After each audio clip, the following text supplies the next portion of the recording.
In 1959, amidst the backdrop of rock and roll and the looming threat of nuclear war, Winston Green embarks on a series of bizarre delivery missions in Deliver at All Costs by studio Far Out Games, an isometric arcade drive-in chaos-causing carrier title. The title navigates through a narrative filled with mystery and intrigue that's divided into 3 acts that I didn't expect. Assignments assigned to you by a delivery manager, so damn serious about the fact that he doesn't know your past. It's like caring if your Uber driver ever pirated a movie. It's very odd. There's just this off-kilter and at times almost destroy all humans vibe to the game. But it takes a while to get going, which means at first you're sitting around going, wait, what?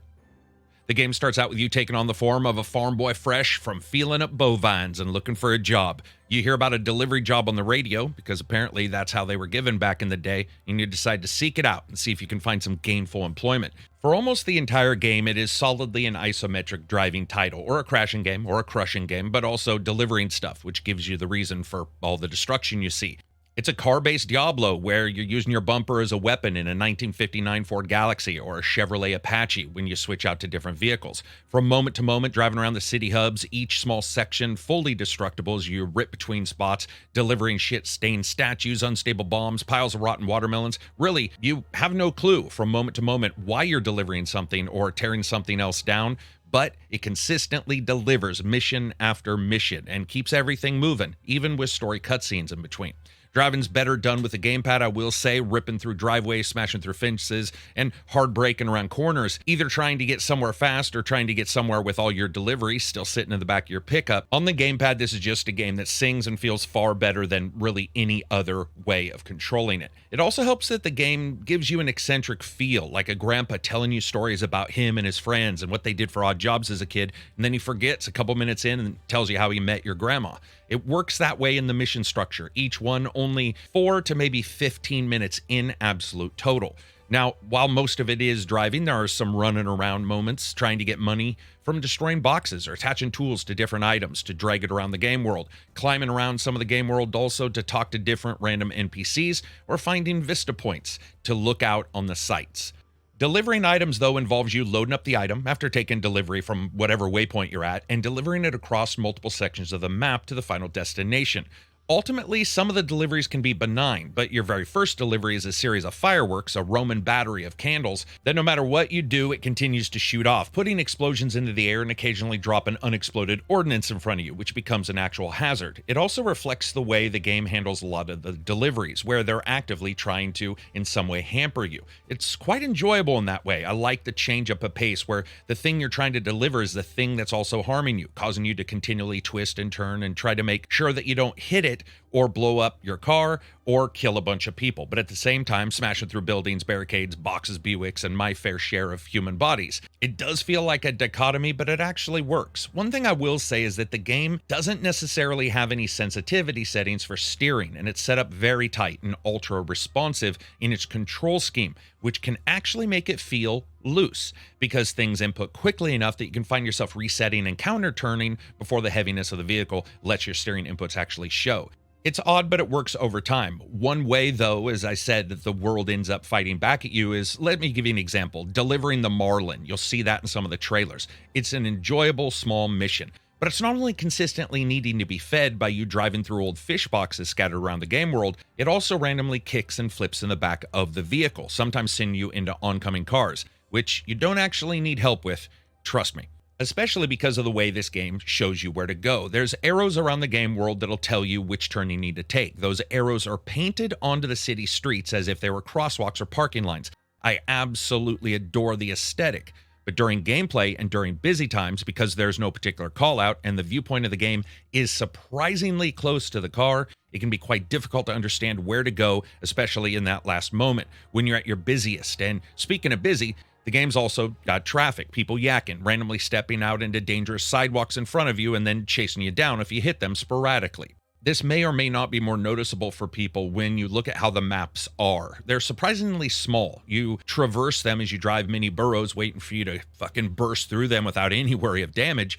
This is combined with that super tight camera, though, which, as I said, is really up close on the car. And there are times where just when you sort of get set into a particular direction, the game has you loading into another mini burrow. Despite that, the game's delivery of chaos and bite-sized, super sweet candy-like levels and missions still comes together pretty well. Fractured, sure, but a candy still tastes like candy even if you break it into two pieces in your mouth. It's just this one's about half a dozen.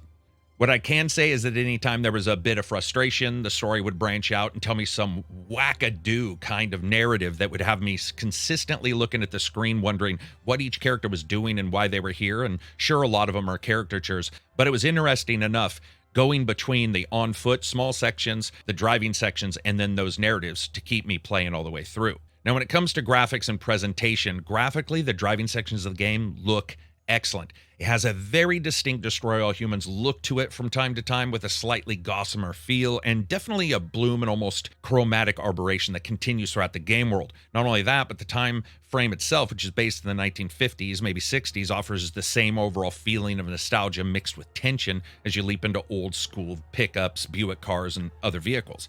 Pounding through the center of some business while trying to deliver a statue the local birds have declared enemy number one and keep dive-bombing diarrhea dumps onto is hilarious, and it makes you consistently forget any moment of frustration you may have had a second before, and it looks good the entire time you're doing that. Shooting over a hill with a spray-painted watermelon to make someone think they're fresh, you can see the physics and the destruction is all on point.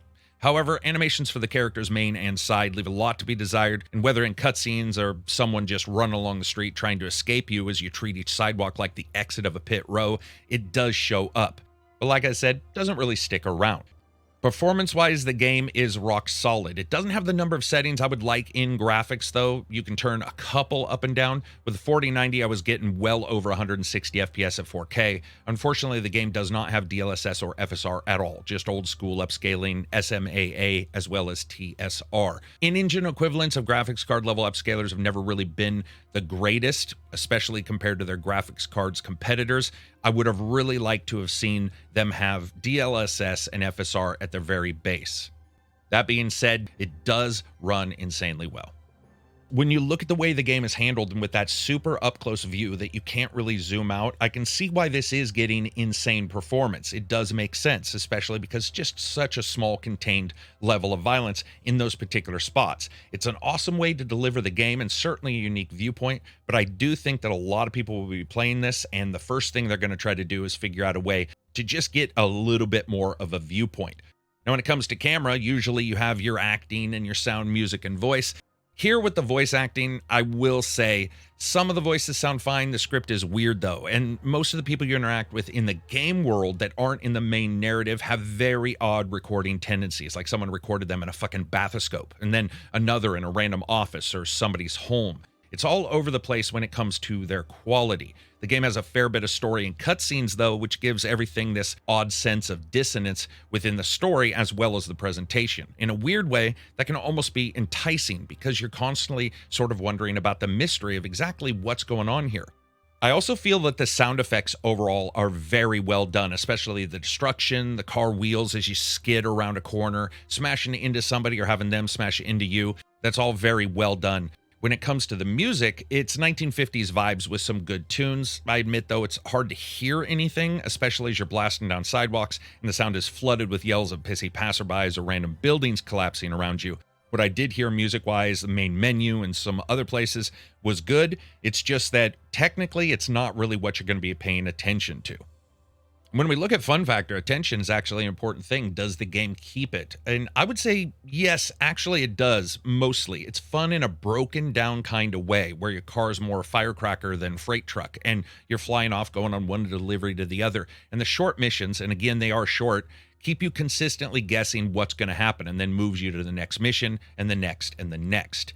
I dig that mission structure. That fits closer to older style action games and especially car games like this without nesting you into some style of gameplay all the time. Less so when going back home at night or rolling through cutscenes of the story, at least in the first half of the game. I will say that when it comes to the action, it nails it. But it is also frustrating, especially when the map screws you or the camera hugs your ass so tightly that you really can't see where you want to go, or just when you get something lined up and you feel like you know where you're going and you've got it set, and then it moves into another mini burrow and loads that up. Or missions veer into what I would say punishment, where whatever you're driving around causes so much damage or destruction that it can take away a bit from that fun. It's an odd game of extremes, and it leans into the themes of madness and chaos when you're in the zone and when the game's in the zone that delivers quite well. It's just that it can't continue to stay there. There's usually some little bit that's consistently reminding you, damn, I sort of wish this wouldn't happen, or I sort of wish that wouldn't happen. I sort of wish they'd just let me drive around on bigger maps, or it was a little bit more clean when it comes to the display of where you need to go. When you're in there and in the driving zone and weaving in between traffic, it's awesome. It feels good. The destruction is on point. And for that, and in particular in what they're trying to deliver, it does do so. So those are my impressions so far. An enjoyable game, especially if you're a fan of those Xbox arcade style titles where you get in and out really quickly. There's some caveats here and some difficulties that I've definitely run into when it comes to the viewpoint and the way it gives out some of those missions, but still that destruction engine's on point. It's always fun just blasting through somebody's brand new home so that you can end up delivering, well, a bunch of watermelons that are rotten. Can't really scoff at that kind of mission. Anyway, that's it for me. If you like the video, give it a thumbs up. If you dislike it, give it a thumbs up. Check out the Patreon. And 10:30 a.m. Pacific Standard Time every single Friday, we sit down on the Best Gaming Podcast, which is my other channel. We talk about games, life, science, whatever, magic. It doesn't matter. You can throw us your questions if you want to just hang out on a Friday and roll into your weekend. Peace out and enjoy the rest of your week.